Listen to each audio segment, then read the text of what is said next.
देवेंद्र फडणवीस बोलतायत, आपण थेट जाऊया। आणि त्यांनी आपलं शौर्य सातत्याने इतकं वाढवलं की त्यानंतर या भारतावर अशा प्रकारची आक्रमण करण्याची हिम्मत कोणाची झाली नाही।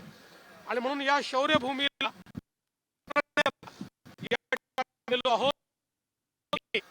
खऱ्या अर्थानं मी शौर्यभूमीचं जे ट्रस्ट आहे त्या ट्रस्टचे मनापासून आभार मानतो आणि अभिनंदन करतो की आमचा इतिहास जिवंत ठेवण्याचं काम त्यांनी केलं। आणि या ठिकाणी मातृभूमीकरता धारातीर्थी पडलेल्या मराठ्यांना या ट्रस्टच्या माध्यमातून, या कार्यक्रमाच्या माध्यमातून सातत्याने आदरांजली श्रद्धांजली देण्याचा कार्यक्रम चालतो। आणि त्यातनं आमचं जे शौर्य आहे, आमची जी विजिगीषू वृत्ती आहे, याचं एक प्रकारे संवर्धन करण्याचं काम ट्रस्ट करते।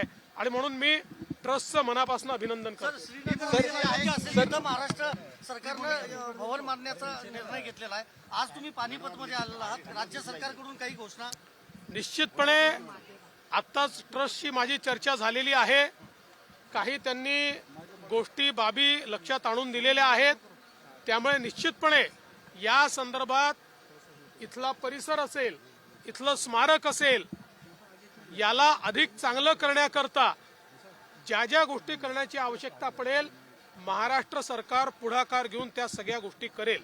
देवेंद्रजी, यशवंतराव चव्हाण इथे आले होते, त्यानंतर तुम्ही पहिले मुख्यमंत्री आहात महाराष्ट्राचे जे इथे पानिपतावरती आज शौर्य दिनाला आलेला आहात, तर काय वाटतं, हे तुमचं भाग्य होतं?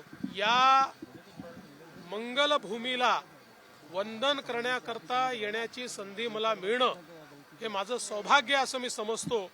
आणि यापुढेही जेव्हा जेव्हा मला या ठिकाणी येण्याची संधी मिळेल, मी येतच राहील। देवेंद्रजी, 8 एकर जमीन या परिसरातली आहे, ती दिलेली आहे, पण त्याचा पैसे अद्यापपर्यंत मिळाले आहेत। मागच्या काही काळापासून ट्रस्टचे जे लोक आहेत ते फॉलोअप घेत आहेत। मला आत्ताच या संदर्भातली माहिती दिलेली आहे।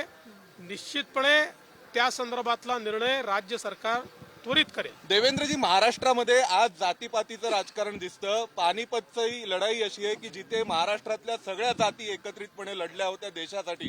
तुम्ही आज काय संदेश द्याल महाराष्ट्रात?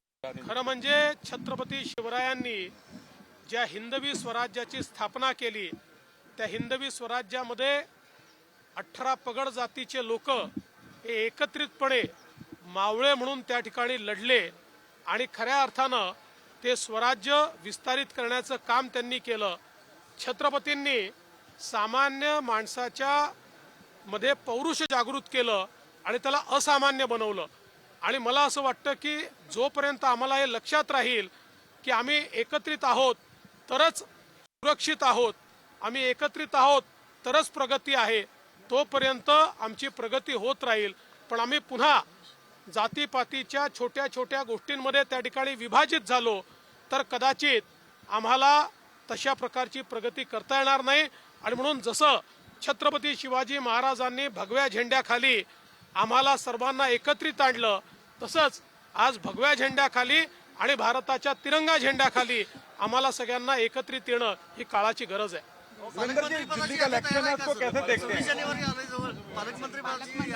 अरे ते सगळं छत्रपती शिवाजी महाराज, छत्रपती